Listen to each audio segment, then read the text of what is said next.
na banal, naghain ng angking buhay, siya'y martir na namatay at masaya ng kapisan ni Kristo na pong mahal. Sa ngalan ng mga nanganak na Espiritu Santo, Amen. sumainyo, Panginoon, At sumayo rin. sa lahat ng mga sumusubaybay sa ating online live streaming. Magandang umaga po sa inyong lahat. Ngayon po ang kapistahan ni San Lorenzo, Diakono at Martir. Dumanlangin tayo sa Panginoon sa pamamagitan ng pagdanak ng dugo ng mga martir. Tayo nawa ay maging matatag sa pananalig natin sa ating Panginoon. Iyuko natin ang ating maulot, aminin ng ating mga kasalanan. Panginoon, kaawaan mo kami. Panginoon, kaawaan mo kami. Kristo, kaawaan mo kami. Kristo, kaawaan mo kami. Panginoon, kaawaan mo kami. Panginoon, kaawaan mo kami. Kaawaan tayo ng mga pangyarihan Diyos, patawarin tayo sa ating mga kasalanan at patubayan tayo sa buhay na walang hanggan. Amen. Manalangin tayo. Ama namin mga pangyarihan, sa alab ng iyong pag-ibig na kaloob, si San Lorenzo ay natanyag sa paglilingkod at pagkabartir na tampok. Gawin mong mahalin namin ang kanyang minahal at maganap namin sa pagtupad ng tungkulin ng kanyang ipinangaral. Sa pamamagitan ni Jesucristo kasama ng Espiritu Santo, magpasawalang hanggan. Amen.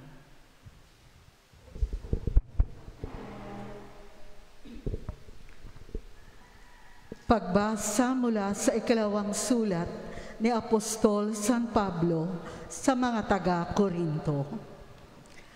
Mga kapatid, ang naghahasik ng kakaunti ay mag-aani ng kakaunti, at ang naghahasik naman ng marami ay mag-aani ng marami.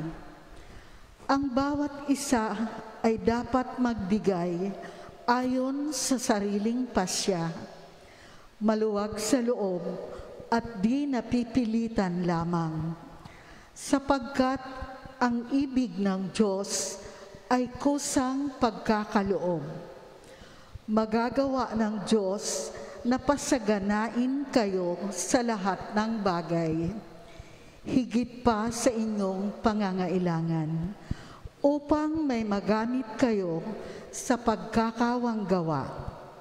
Gaya nga ng sinasabi sa kasulatan, siya'y namudmod sa mga dukha, walang hanggan ang kanyang kabutihan. Ang Diyos na nagbigay ng binhing ihahasik at tinapay na makakain, ang siya ring magbibigay sa inyo ng binhi at magpapalago nito upang mamungan ng sagana ang inyong kabutihang loob. Ang salita ng Diyos. Salamat sa Diyos.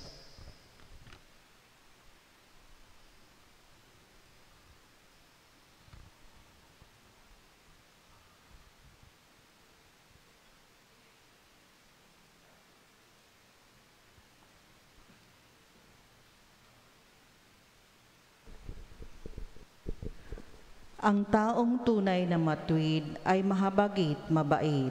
Ang taong tunay na matuwid ay mahabagit, mabait. Mapalad ang tao na may takot sa Diyos, siyang sumusunod ng buong alindog. Ang kanyang lipi magiging dakila, pati mga angkan ay pinagpapala. Ang taong may tunay na matuwid ay mahabagit, mabait. Ang mapagpautang nagiging mapalad, kung sa hanapbuhay siya'y laging tapat. Hindi mabibigo ang taong matuwid, di malilimutan kahit isang saglit. Ang taong tunay na matuwid ay mahabagit, mabait. Anumang balita'y hindi siya natatakot. Matatag ang puso't may tiwala sa Diyos. Wala siyang takot, hindi mangangamba. Alam na nababagsak ang kaaway niya. Ang taong tunay na matuwid ay mahabagit, mabait. Mabait na lubha, lalo sa mahirap. Ang pagiging matuwid ay di magwawakas. Buong karangalan siyang itataas. Ang taong tunay na matuwid ay mahabagit, mabait. Aleluya, aleluya. Kapag si Kristo'y sinundan, liwanag niya'y makakamtan para mabuhay kailanman. Aleluya, aleluya.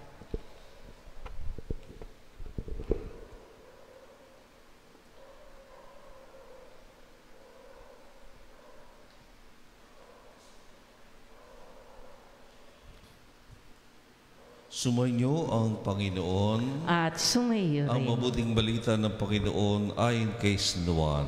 Papuri sa iyo, Panginoon. Noong panahon iyon, sinabi ni Jesus sa kanyang mga alagad, tandaan ninyo, malibang mahulog sa lupa ang butil ng trigo at mamatay, mananatili itong nag-iisa. Ngunit kung mamatay, ito'y mabubunga ng marami. Ang taong labis nagpapahalaga sa kanyang buhay ay siyang mawawalan nito. Ngunit ang napopuot sa kanyang buhay sa daigdig na ito ay siya magkakaroon nito hanggang sa buhay na walang hanggan. Dapat sumunod sa akin ang nalilingkod sa akin. At saan man ako naroon ay naroon din ang aking lingkod. Pararakalan ng Ama ang sinumang naglilingkod sa akin. Mga kapatid, ang mabuting balita ng Panginoon. Pinupuri ka namin, Panginoong Heso Kristo. Marami pong sumusunod sa ating Panginoon nung siya'y nabubuhay. Sila po ay dami. Kumbaga, hindi na mabilang. Meron na siyang mga tagasunod, meron pa mga sumusunod-sunod sa Kanya. Iba't iba. Kaya nga, ang sabi sa atin sa Ebanghelyo ngayon, dapat sumunod sa akin ang naglilingkod sa akin. At saan man ako naroon, ay naroon din ang aking lingkod. So marami pong sumusunod sa ating Panginoon, kanyang kapanahunan. And yet, nung dumating na oras na siya ay usigin, nung dumating na ang ating Panginoon ay hulihin at siya ay litisin, isa-isa at marami ang umalis. Nung ang nagsalita Panginoon na maaring hindi maganda o kaya hindi katanggap sa kanila, marami sa kanila ang umalis. Hindi na naging alagad ng ating Panginoon. Ngunit, yung nanatili ay siyang naging tunay na lingkod ng Panginoon. At pinaparangalan natin ang sinumang naglilingkod sa Panginoon. Kaya nga sabi ng Panginoon, pararangalan ng Ama ang sinumang naglilingkod sa akin. Kaya po yung ating yung mga apostoles ng ating Panginoon, bagamat sila ay nagpulasan, sila pa rin ay nagpatuloy. At pagkatapos ito, kanilang pinindigan ang kanilang paglilingkod sa ating Panginoon sa pamamagitan ng pag-aalay ng kanilang buhay sa pagdanak para sa dugo, para sa pananampalataya. At isa na rito sa ating mga pinarangal ngayon ay si San Lorenzo Diacono. Ang mga diakono po ay mga tagapaglingkod ng simbahan. Marami silang ginagawa. And yet, pagkatapos po noon, sila rin po ay nangangaral. Sila po ay nagsaservice. Pero po, inalay pa rin nila ang kanilang buhay para sa ating Panginoon. Kaya nga po, sabi po ni San Lorenzo, ang yaman ng simbahan ay hindi yung mga mamahaling gamit ito.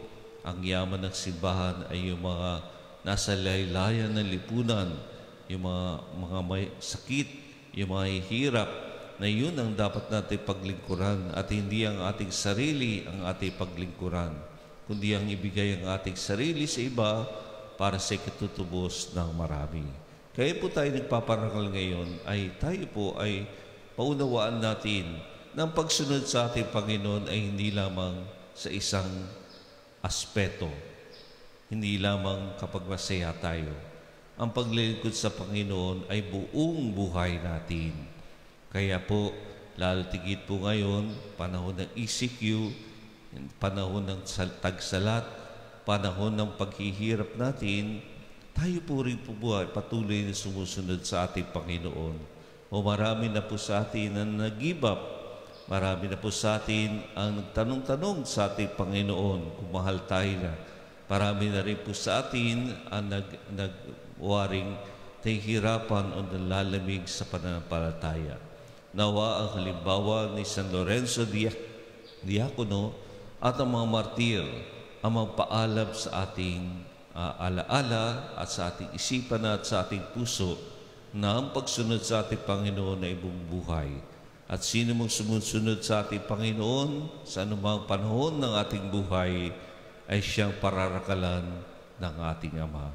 Naway makita natin, gaya sabi ng Panginoon sa ating Ebanghelyo, hanggat ang trigo ay hindi nalalagay sa lupa't namatay, ito'y hindi lalago at magkakaroon ng kasaganahan. Ganun din po tayo, dapat po mamatay tayo sa ating sarili. Huwag lang natin isipin yung ating sarili. Tayo ay matutong gumawa pa rin at kumapit sa kabutihan kahit na tayo nasa iba't ibang suliranin ng ating buhay. At matuto tayo maging tapat sa buong buhay natin sa ating Panginoon. Tayo manalangin sa tulong ni San Lorenzo Diacono upang tayo maging matatag sa pananampalataya na nasalig sa dakilang pagmamahal sa atin ng ating Panginoon. Amen. Ating po ngayon dasalin ang Oratio Imperata para sa proteksyon natin laban sa COVID-19.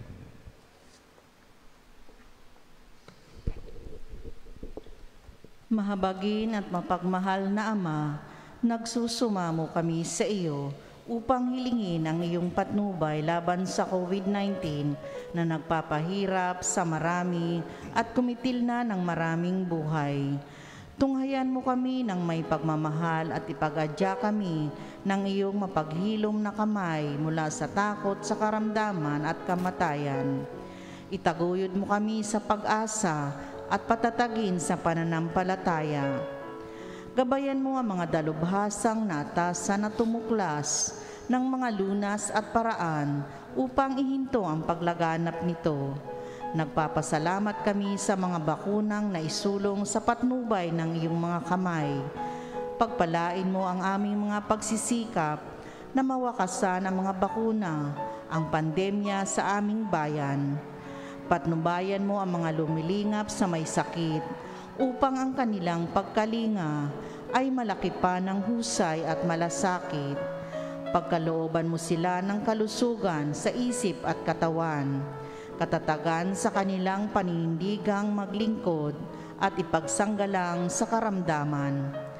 Itinataas namin ang mga nagdurusa, makamtanawa nila ang mabuting kalusugan upang lingapin mo rin ang mga kumakalinga sa kanila. Pagkamitin mo ng kapayapaang walang hanggan ang mga pumanaw na. Pagkalooban mo kami ng biyaya na magtulong-tulong tungo sa ikabubuti ng lahat. Pukawin sa amin ang pagmamalasakit sa mga nangangailangan, sa pagdamay at malasakit namin sa bawat isa. Malampasan nawa namin ang krisis na ito at lumago sa kabanalan at pagbabalik loob sa iyo. Hinihiling namin ito sa pamamagitan ni Hesukristo na nabubuhay at nagaharing kasama mo at ng Espiritu Santo, iisang Diyos magpasawalang hanggan. Amen. Dumudulog kami sa iyong patnubay, mahal na Ina ng Diyos. Pakinggan mo ang aming mga kahilingan sa aming pangangailangan at ipagadya mo kami sa lahat ng kasamaan. Maluwalhati at pinagpalang Birhen. Amen. Mary, help of Christians. Ipanalangin mo kami. San Rafael Arcangel. Ipanalangin mo kami. San Jose. Ipanalangin mo kami. San Roque. Ipanalangin mo kami. San Lorenzo Ruiz. Ipanalangin mo kami. San Pedro Calungsod. Ipanalangin mo kami. San Ezequiel Morano. Ipanalangin mo kami.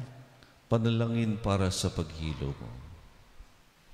Diyos sa mga mapagkubaba kaming huwili na kami hipuin ng iyong mapagpagaling na biyaya. Padala po ninyo ang inyong banal na Espiritu pampagalingin ang aming isip, puso't diwa at katawan. Pagkaloob po ninyo na sa pagtanggap namin ng kalumong lakas at paghihilom, luluwatiin namin ang iyong pangalan, ipangangalat ang iyong kaharian, at kami magbibigay patotoo sa iyong pagpapagaling na habag.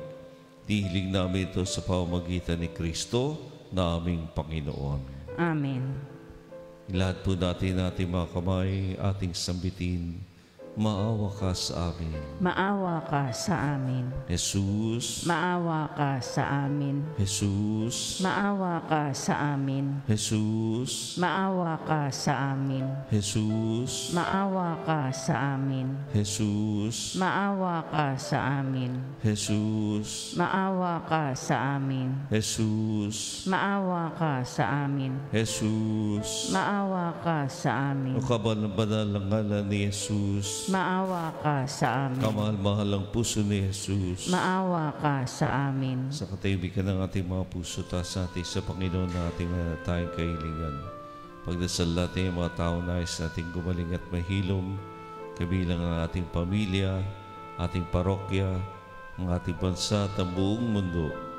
Kabilang na ang mga doktor at mga nurses, medical workers at medical staff, ang mga volunteers at frontliners, sa lahat ng mga naghihirap at nagdurusa, ang mga may sakit at may karamdaman dulot ng COVID-19.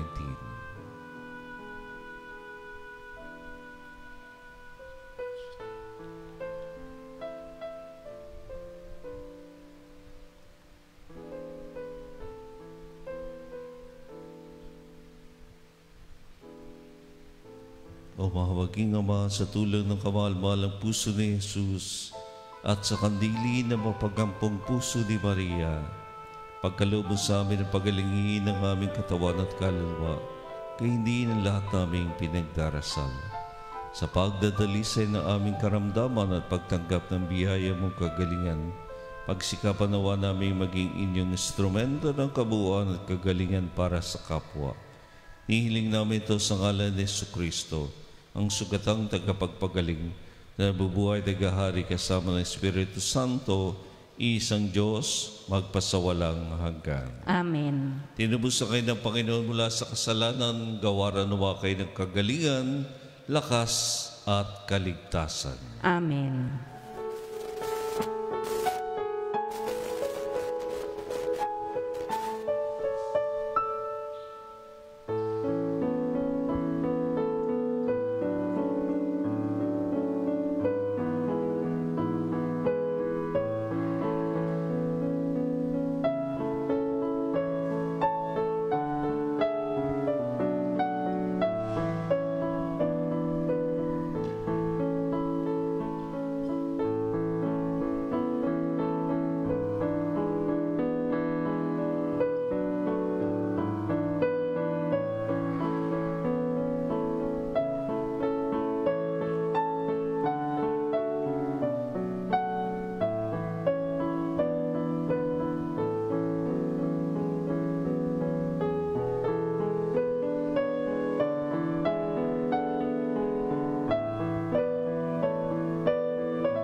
Manalangin kayo mga kapatid upang ating paghahain kalugdan ng Diyos sa mga pangyarihan. Tanggapin nawa ng Panginoon itong paghahain sa iyong mga kamay, sa kapurihan niya at karangalan, sa ating kapakinabangan at sa buong sambayanan niyang banal.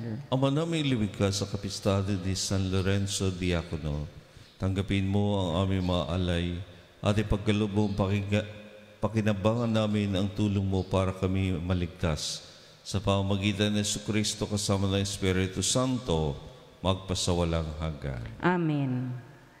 Sumainyo ang Panginoon At sumayo. at sa Diyos sa inyong puso't diwa. Itinaas na namin sa Salamatan Panginoon. natin, Panginoong ating Diyos. Marapat na siya ay pasalamatan. Ama naming mga pangyarihan, tunay nga marapat ay ikaw ay aming pasalamatan. Ngayong aming kagalakan ni San Lorenzo Diacono ay parangalan. Siya'y kapanalig naming may panindigan na ikaw ay pahayag kahit siya'y mamatay, sapagkat minarapat mong kanyang matularan ang iyong anak na naghain ng sariling buhay. tulad na naganap sa iyong anak, ang dugo ng mga martir ay dumanak, hindi dahil sa katatagan likas, kundi dahil sa iyong bigay na lakas. Kaya kaysa namang anghel nagsisiawit ng papuri sa iyo, nang walang humpay sa kalangitan kami, nagbubuni sa iyong kadakilaan. Santo, Santo, Santong Panginoong Diyos na makapangyarihan, napupuno ang langit at lupa ng kalwalhatian mo. O sana sa kaitaasan, pinagpala ang naparirito sa ngalan ng Panginoon. O sana sa kaitaasan. Ama naming banal, ikaw ang bukalan ng kabanalan, kahit sa pamamagitan ng Espiritu gawin mong banal ang makaloob na ito upang para sa amin ay maging katawan at dugo ng aming Panginoong Jesucristo. Bago niya pinagtiisan kusang loob maging handog, ginawa kanyang tinapay, pinasalamatan kanya. Pinagkati-hati niya, inibot sa kanyang malagad at sinabi, tanggapin ninyong lahat ito at kanin, ito ang aking katawan na ihahandog para sa inyo.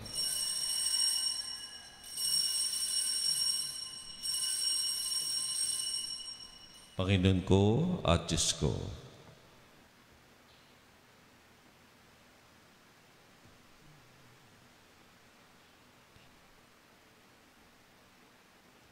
Kaya hindi naman matapos sa kampunan, nawa kanyang kalis, muli kanyang pinasalamatan, niyabot niyang kalis sa kanyang malagad at sinabi, tanggapin din yung lahat ito at inumin, ito ang kalis ng aking dugo ng bago at talagang gatipan, ang aking dugo na ibubuhos para sa inyo at para sa lahat.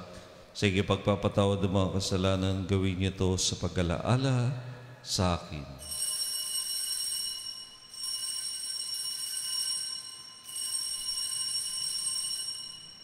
Panginoon ko at Diyos ko.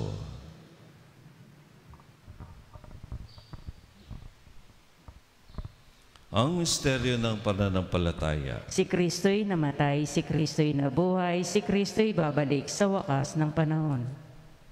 Ang mga ginagawa namin ngayon pag-alaala sa pagkabatay at muling pagkabuhay ng iyong anak, kaya tinaalay namin sa tinapay na nagbibigay buhay at kalis na nagkakaloob ng kaligtasan. Kami nagpapasalamat dahil kami iyong minarapat at tumayo sa harap mo para maglingkod sa iyo. Sinasama namin kami magsasalo-salo sa katawan ng ni Kristo ay mabuklod sa pagkakaisa sa pamamagitan ng Espiritu Santo. Amalingapin mo ang simbahang laganap sa buong daigdig. Puspusin mo kami sa pag-ibig kay San Francisco na aming Papa, Pablo Virgilio na aming Obispo at ang Tanang Kaparian. Alalahanin mo rin ang mga kapatid namin na imlay na may pag-asang sila'y muling maubuhay, kaya hindi ng lahat ng mga pumanaw. Kaawaan mo sila at patuloyin sa iyong kaliwanagan. Kaawaan mo at pagidapati kaming lahat ng mga salo sa iyong buhay na walang wakas. Kaysa na mahal Birang Maria, Ina ng Diyos, Mary, help of Christians, kaysa ni San Jose na kabiyak na puso ng ating Mahalina, kaysa ng mga apostol at lahat ng mga banal, San Lorenzo Diacono na namuhay dito sa daigdig ng kalugod-lugod sa iyo, may pagdiwang-wa naming pagpupuri sa ikararangal mo sa pamamagitan ng iyong anak naming Panginoong Heso Kristo. Sa pamamagitan ni Kristo, kasama niya at sa Kanya lahat ng parangal papuri ay sa iyo, Diyos amang mga pangyarihan, sama ng Espiritu Santo, magpasawalang hanggan. Amen. Lahat po natin ating mga kamay at taimtim nating dasalin ng panalangin tinuro ng Panginoon. Ama namin, sumasalangit ka, sambahin ang ngalan mo, mapasa amin ang kaharian mo, sundin ang loob mo dito sa lupa para nang sa langit. Bigyan mo kami ngayon ng aming kakanin sa araw-araw, at patawarin mo kami sa aming mga sala, para ng pagpapatawad namin sa nagkakasala sa amin. At huwag mo kaming ipaintulot sa tukso, at iadya mo kami sa lahat ng masama. Niling namin kami ay Diyos sa lahat ng masama, pagkalooban ng kapayapaan araw-araw, iligtas sa kasalanan, at ilayo sa lahat ng kapahamakan, samantalang aming pinananabikan ang dakilang araw ng pagpapahayag ng tagapagligtas naming si Jesucristo. Sapagkat iyong kaharian at ang kapangyarihan at ang kapurihan magpakailanman. Amen. Panginoon Jesucristo, sinabi mo sa mga apostol, kapayapaan ang iniwan ko sa inyo, ang aking kapayapaan ang binibigay ko sa inyo. Tungayan mo ang aming pananampalataya, huwag ang aming pagkakasala. Pagkalooban mo kami ng kapayapaan at pagkakaisa sa iyong kalooban, sama ng Espiritu Santo, magpasawalang hanggan. Amen. Ang kapayapaan ng Panginoon ay laging sumainyong lahat. At sumayo rin. Magalak natin bahagi sa bawat isa ang kapayapaan. Jesus loves me, Mama Mary loves you.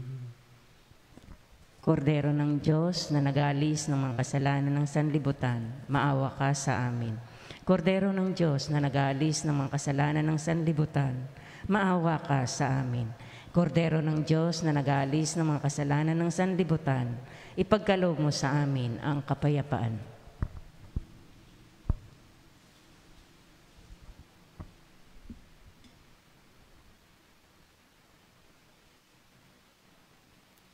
Ito si Kristo, ang Kordero ng Diyos, nag-aalis ng mga kasalanan sa libutan, mapalatay na niyahan sa kanyang piging. Panginoon, hindi ako karapat-dapat na magpatuloy sa iyo. Ngunit sa isang salita mo lamang, ay gagaling na ako.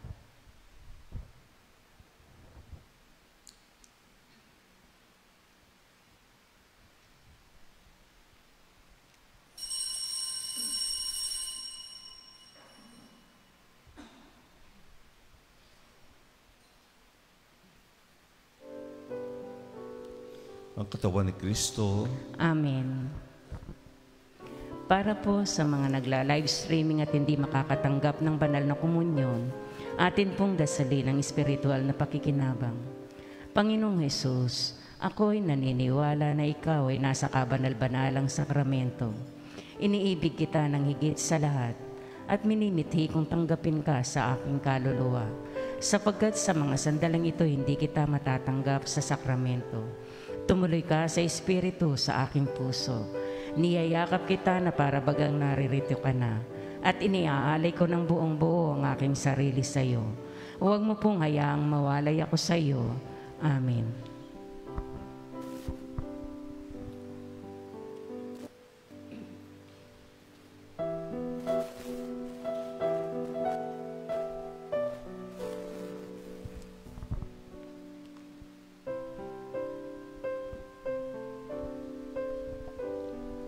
Soul of Christ, sanctify me.